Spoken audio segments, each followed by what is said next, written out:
우 대표님 오랜만입니다. 저 네. 포럼 때 뵙고 또, 한 몇 달 됐네요. 그죠? 네. 반갑고요. 오늘 좀 우리가 시니어 이런 그 주택 타운에 얘기를 나눌 텐데, 먼저 뭐 우리 우재 대표님 계신 회사 잠깐 뭐 소개 간단하게 해주시고, 예, 그리고 시작할게요. 예, 저는 태인주택건설의 대표이사인 우재화라고 하고요. 이제 태인주택건설은 주택건설 면허를 가지고 있는 시행을 하려고 만든 법인입니다. 그리고 교수님하고는 건대부동산대학원의 한참 후배이기도 하고요. 네, 오늘 이런 자리를 만들어서 감사합니다, 교수님. 네, 감사합니다. 우리가 이제 먼저 여기서 이제 시니어란 말만 했습니다. 이제 시니어 이제 관련된 뭐 주택도 있지만 사실 시니어는 또 이제 헬스케어도 연관이 돼 있고 그래서 여러 가지 얘기가 되지만 일단 하여가 뭐 아날로그적으로 하여간 오프라인적으로 이렇게 공간이 있어야 되니까 그 중심이 이제 결국 이제 시니어, 실버, 뭐 타운 됐든 주택이 됐든 이렇게 되는데 그 얘기를 좀 먼저 좀 나누고 싶습니다. 근데 우리나라 쪽 한번 오늘 얘기 좀 듣고 싶은데요. 우리나라가 대략 이제 그 이런 시니어 또는 실버 관련된 어떤 그 주택 이런 차원에서 그동안은 이제 좀 이렇게 패시브한 시니어들 중심으로 해서 이제 정부가 이렇게 정책적으로 해준 것들이 많이 있었는데 민간도 좀 슬슬 좀 그런 움직임이 있었잖아요. 그래서 오늘은 그 좀 민간 쪽에서 이렇게 했던 부분들 어떤 형태들이 좀 있었고 또 이제 그 중에 또 우리 우재 대표님 또 좀 인발부에서 하신 것도 좀 있잖아요. 그래서 그런 얘기 듣고 싶은데 좀 우리나라에서 지금 그 시니어 관련된 그런 주택 또는 그 타운 차원에서 우리나라 어떤 형태들이 좀 있었는지 좀 간단하게 좀 먼저 말씀 좀 해주시죠. 사실 그 노인복지주택이라고 보통 우리가 법적으로 노인복지주택으로 얘기하는데 그 주택이 공급이 되면서 가장 크게 바뀐 게 2017년에 분양을 금지하게 된 게 가장 큰 이슈가 아니었나 저는 그렇게 생각을 합니다. 근데 물론 이제 그전에는 뭐 쭉 이렇게 되고 있다가 임대도 있었고 분양도 있었고 합니다만 근데 이제 분당의 모 사업에서 이제 문제가 좀 발생한 이후에 그 이후에 이제 분양을 좀 금지를 하게 된 거죠. 그전에 그러면 이제 형태가 관계없이 이제 뭐랄까나 그 분양하는 게 하나 있고 우리 보통 일반 주택이나 뭐 아파트 이런 것처럼 그리고 또 이제 좀 장기적으로 중장기적으로 가는 이제 임대 차원에서 이제 노인 그 복지처럼 사는 게 있었는데 2017년 뭐 그때 좀 사건이 있었나 아무튼 분양은 분양이 금지되고 그다음에 이제 임대 그런 식으로 사실 좀 뭐 어떻게 보면 이제 좀 이렇게 시니어 실버 분들한테는 좀 이렇게 길게 이제 관리하는 그런 차원에서 볼 때는 좀 임대가 맞을 것 같기도 한데. 그렇죠. 그전에는 왜 그때 뭐 분양 뭐 이렇게 금지시키는 뭐 계기가 있었을 텐데 무슨 문제였어요? 그 분당의 이제 모 사업지 같은 경우가 수익이 꽤 많이 남으니 그러면 그 커뮤니티 공간에 대한 그 계획이 별로 없었던 거예요. 뭐는 하겠다. 근데 그거에 대한 수익은 별도의 비용 받지 않겠다. 왜냐면 시행사가 워낙 수익이 많이 났기 때문에 충분히 끌고 갈 수 있다고 생각을 했었던 겁니다. 근데 생각을 해보니 운영하는데 생각보다 돈이 좀 많이 들게 된 거죠.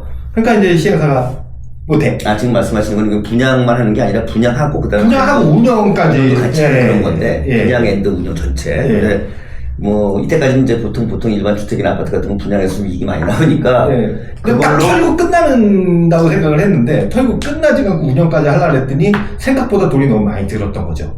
그러니까 못해 이러고 버리니까 뭐 최근에 원래 정부에서 줄 때는 다 뭐 분양만이 아니라 관리까지 다 하게 돼 있고 처음에 이제 분양 계약을 할 때 그렇게 캐시플로 계산하지 못하신 거네.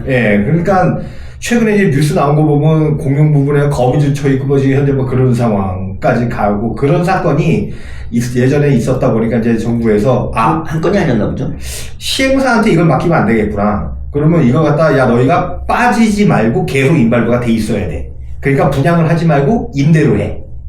라고 한 게 현재까지 법이 지금 이렇게 가 있는 거죠. 그래서 이제 최근에 강서에 분양을 했던, 분양이라기보다 임대 분양인 거죠. 임차인 모집을 한 건데, 마고 VL 같은 프로젝트라든가 아니면 부산의 오시리아 같은 게 전부 이제 전세로 이제 임대 분양을 하듯이 하게 된 거죠. 그러니까 월세로 하기에는 개발 비용을 다 뽑기가 너무 힘드니까 그러면 돈이 너무 많이 들어가니 사실 임대라고는 하지만 전세가라고는 하지만 거의 분양가에 육박하는 돈을 일단은 받아서 운영을 현재 하겠다. 뭐 이런 식으로 임대 분양을 하게 된 거죠. 그러니까 잠깐만. 그전에는 그러면 이제 분양엔도 임대 그 사업 갖다 같이 디벨로퍼가 다 했어요, 시행사가? 그렇죠. 그러니까 그 건대 클래식 500 같은 경우는 거기는 이제 100% 임대고, 근데 거기도 임대가 전부 전세금 형식으로 돼 있어서 적지는 않습니다. 그러니까 사실 지금 마곡 VL 같은 경우에도 뭐 말이 전세지 사실 금액은 분양가에 육박을 하고요.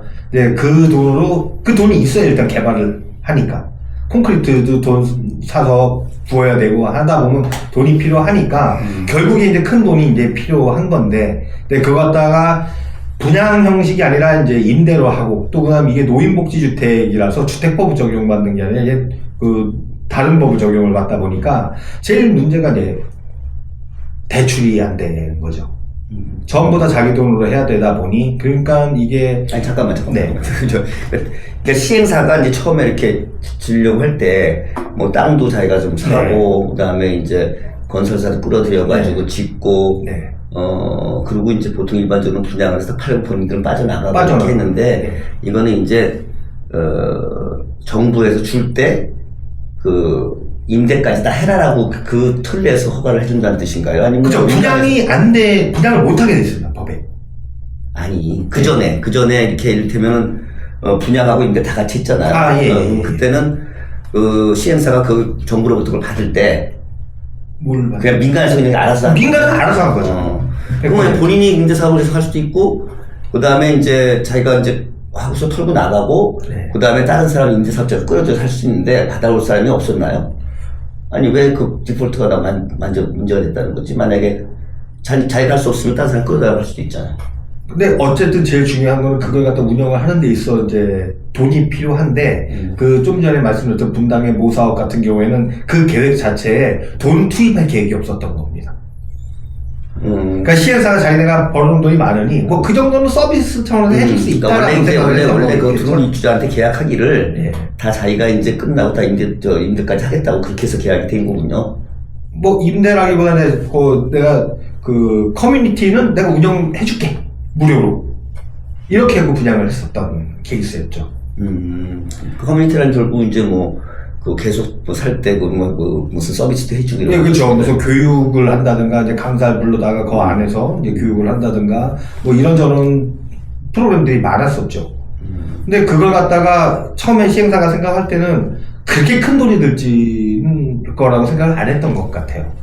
그러니까 시행이익이 많이 남으니 그걸 서비스 차원에서 충분히 내가 이제 그건 해줄 수 아니고. 있다. 그러니까 이제 그걸 계기로 해서 그전에는 많이 있었나요? 이렇게 분양해서 한 것들이? 제법 있기는 있었죠. 지금도 진행되는 것들이 있어요? 지금도 그 동백에 있는 뭐 GS에서 했던 거기 같은 경우도 분양 케이스고요. 분양을 하고 그러면은 그 경우에도 그러면은 시행사가 들어와서 분양을 하고 그리고 관리도 시행사가 계속 하고 이렇게 하는 건가요? 지금 거기 관리 같은 경우도 GS 쪽에서 지금 하고 있는데 GS 건설사 아니에요? 그게 이제 그 자회사. 시행사가. 근데 이제 거기 같은 경우도 좀 힘든 부분이 분양을 하고 나니까 뭐가 어렵냐면 소유자들이 자꾸 관리에 대해서 이제 태클을 건다는 거죠. 그러니까 관리회사는 이렇게 하고자 하는데, 근데 소유자들이 내가 소유자니까. 근데 예를 들어서 뭐 식사 서비스가 있다. 그러면 뭐 한 달에 매식은 무조건 의무적으로 해야 이게 식당이 돌아가니까 의무식을 하고자 하는데, 소유자들이 나는 10개 이상은 먹기 싫은데? 이렇게 계속 나와버리면 소유자가 반대하는 거를 관리회사가 어떻게 할 방법이 없어요. 조합 관리가 잘 안 되겠네. 그러니까 예. 우리 지금 같으면 아파트에 이렇게 사는데 아파트 이게 일반 아파트 똑같습니다. 동반장이 있고 뭐 이렇게 아파트 예. 관리사무소가 있었고 하면 또 동반장이 막 의결해가지고 이렇게 하면 또 관리사무소 해야 되는데 네. 이제 그런 식이 된다는 거죠. 그렇죠. 그런 정확한 그런 얘기. 감이랑 콩이랑 뭐 이렇게 하니까 이제 정확 관리하는 입장에서 볼 때는 쉽지가 않다. 그러니까 단순히 시행사가 디폴트가 나는 것뿐이 아니라 제가 생각하는 거는 지금 금방 말씀드렸던 것처럼 소유권이 넘어가는 순간 관리가 무너진다는 거죠. 그래서 사실상 임대로 가는 게 맞기는 맞다. 라는 생각입니다. 근데 이제 그런 거겠죠. 그러니까 이제 보통 우리가 시니어가 되면 보통 우리 이제 우리가 살고 있는 아파트라든지 뭐 이런 쪽은 계속 수익 활동을 하는 분들이 대부분이 다 있으니까 내잖아요. 관리비를 내고 막 이렇게 하는데 이제 좀 그런 것들에서 좀 취약한 거지 아무래도. 그러니까 이제 이 전체적인 종합 관리하는 분에 필요한 어떤 그런 관리비하고, 거기 들어가 계신 분의 평균적인 시니어 분들이 낼 수 있는 그런 거하고 갭이 있다 보니까 이제 거기에 또 처음에 얘기한 거하고 차이가 있으니까 그런 거지. 그러니까 시니어 분들의 이제 기본적인 것은 아무래도 이제 관리비 이런 걸 갖다 낮추고 이렇게 해야 되는 그런 입장에서 볼 때는 좀 더 약간 임대사업적인 게 맞겠네, 분양보다는. 그래서 아마 외국도 이제 그럴 것 같다는 생각이 들긴 드는데, 어쨌든 간에 그렇게 해서 이제 좀 우리가 시행착오를 좀 거치면서, 지금은 어쨌든 간에 이제 분양은, 못하고, 임대사업 쪽으로 이렇게 하다 보니까 또 애로사항이 많이 있는 거죠. 근데 어쨌든 간에 우선 우리 임 대표님이 그런 상황하에서 지금 최근에 이제 이루어지고 있는 게, 마곡에 하나 있었고, 그죠? 네. 마곡에 롯데가 이렇게 있었고, 네, 롯데. 그렇죠. 부산에 하나에서 또 50이야 있고, 네. 그 다음에 또 자잘한 것도 있지만 또 최근에 작년 말인가 또 이렇게 또 무슨 실버스테인가 이렇게 하고 또 무슨 레전스 해가지고 하나 이렇게 나와서 준비하고 네. 뭐 같은 해가지고 전부 이제 그런 방식으로 이렇게 하는 거잖아요. 그럼 임 대표님이 수원인가요? 어디 한번 또 이렇게 생겼었죠, 그죠? 네, 수원에서 제가 이제 PM을 진행을 했던 프로젝트는 이제 시행사가 좀 보상을 하는 바람에 중간에 깨지기는 했는데, 그때는 이제 저희가 컨셉을 좀 많이 바꿨죠. 아까 말씀드렸던 것처럼, 임대 분양을 하다 보니 이제 대출이 좀 막히다 보니까 민간 임대주택에 관한 특별법을 적용을 해서 임대주택식으로 공급을 하는, 그러니까 노인복지주택을 공급을 하는 게 아니라 민간 임대주택을 공급을 하는데 거기에 실버에 들어가는 서비스를 가미하는 형식으로 그렇게 이제 공급을 하는 계획을 세웠었습니다.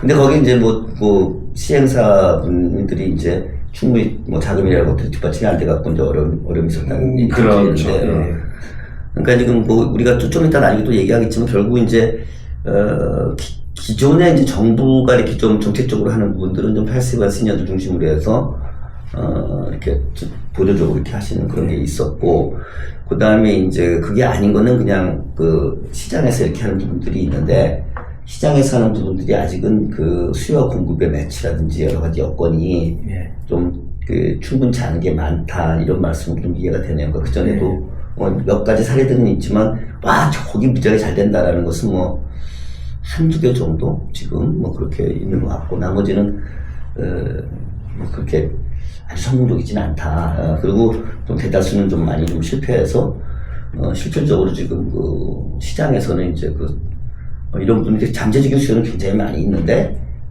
좀 애로사항이 많이 있다. 이제 그런 생각들 많이 갖고 있는 거죠. 저도 이제 외국에서 들어보니까 그런 얘기들 많이 하시는 것 같아요. 그래서 굉장히 포텐셜 시장 수요는 굉장히 크다. 그쵸. 근데 막상 이제 이렇게 하려다 보면 여러 가지 애로가 있다, 그런 것들. 그러니까 불편한 예로 지금 한국은 뭐든지 사실 분양을 중심으로 했는데, 분양을 하면 사실 단기에 하여간 짓고 단기에 분양해서 캐시플로우가 이제 인앤아웃을 딱 맞추고, 공사하시는 분들 그렇게 하고 사는 분들, 나머지 사는 분들 책임이니까 이렇게 가져가는데, 이제 시니어 분들은 이제 중장기적으로 길게 이렇게 관리해야 되는 일인데, 우리가 좀 그런 게 익숙하지 않은 것도 있고, 여러 가지 이유 때문에 그런 부분들이 잘 안 되고 있다. 그러니까 사실은 시장은 큰데 잘 안 되고 있을 때는 뭔가 조정을 하면 되는 거 아닐까요? 그러니까 이제 그런 부분인데, 그럼에도 불구하고 우리 임 대표님 보시기에 좀 어디는 좀 성공하는 사례가 한국에서 작지만 그래도 이런 게 대표적으로 성공한 이유는 뭐다?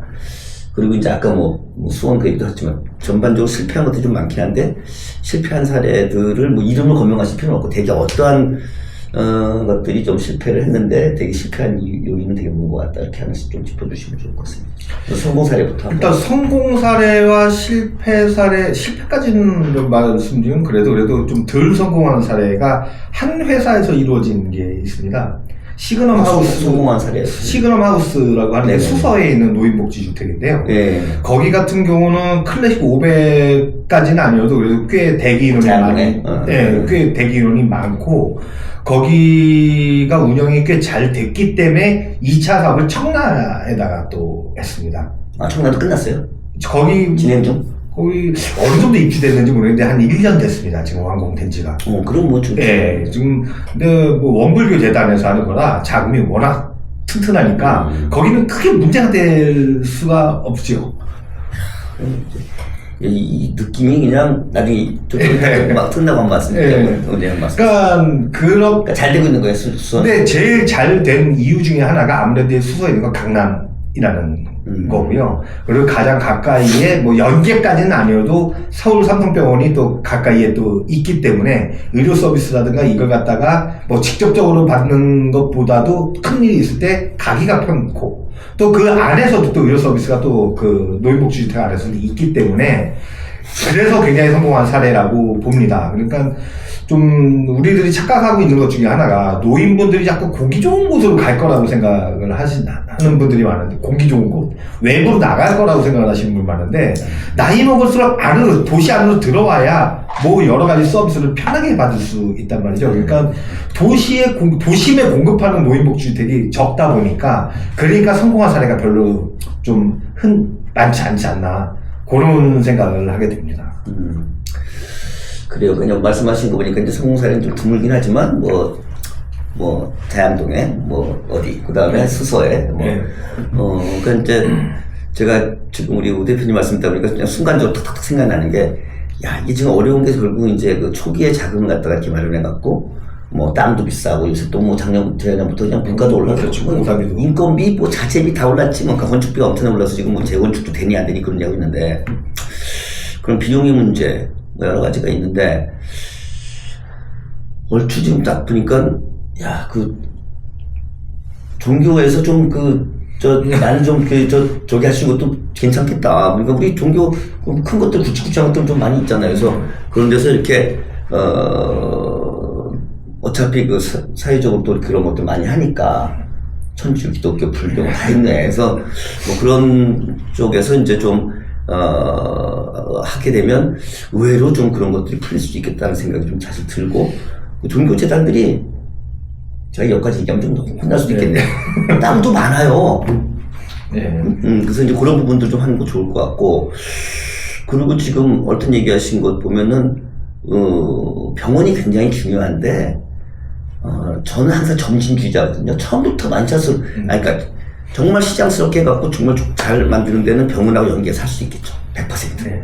그러면 베스트 비싸잖아요. 그때 그렇게 하려면 뭐 병원도 뭐 설득해야 되고 병원하고 또 분명히 병원이 요구하는 것도 있고 그러면 이제 아까 뭐 수소처럼 적당한 거리에만 있어도 본인이 할 수 있거나 가족들이 그때 급할 때는 이렇게 또 연결해서 할 수 있으니까 그리고 또 그 정도 수요가 있으면 거기 크게 젖으면 제가 병원장이면 그런 걸 하나 만들 거야.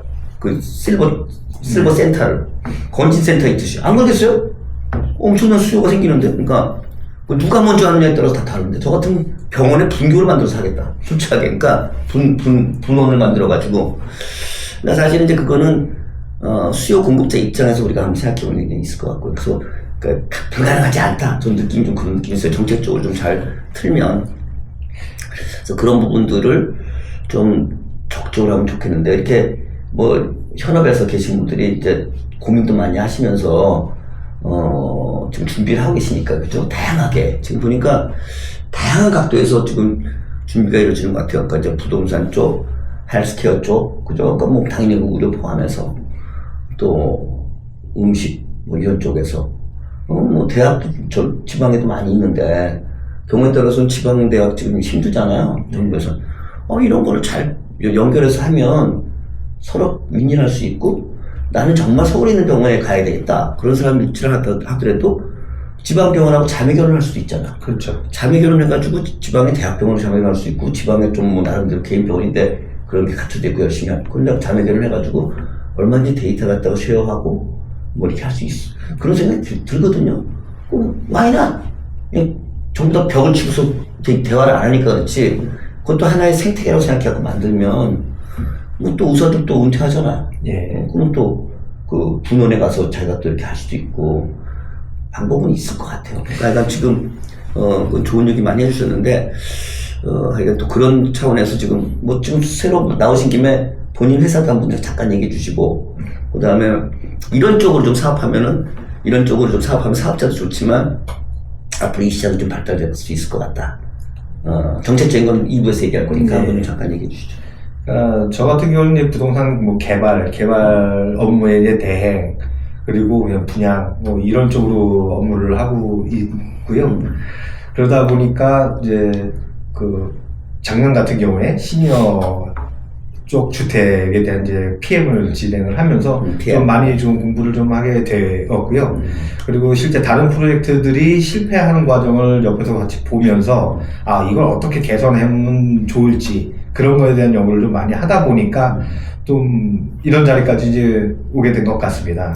근데 조금 전에 말씀하셨던 것 중에 좀 재밌는 부분이 하나 더 있어서 말씀 좀 드리자면 예, 좋아요. 그 서울대 분당병원 바로 앞에 시땡땡 하는 그 노인복지주택이 있습니다. 거기는 예전에서 분양을 했던 케이스인데 현재까지 운영이 잘 되고 있는 케이스. 잘 될 것만 얘기하세요. 네, 잘 되고 있는데 거기 같은 게 재밌는 게 뭐냐면 그 안에 병원을 하나 내과를 분양을 했어요.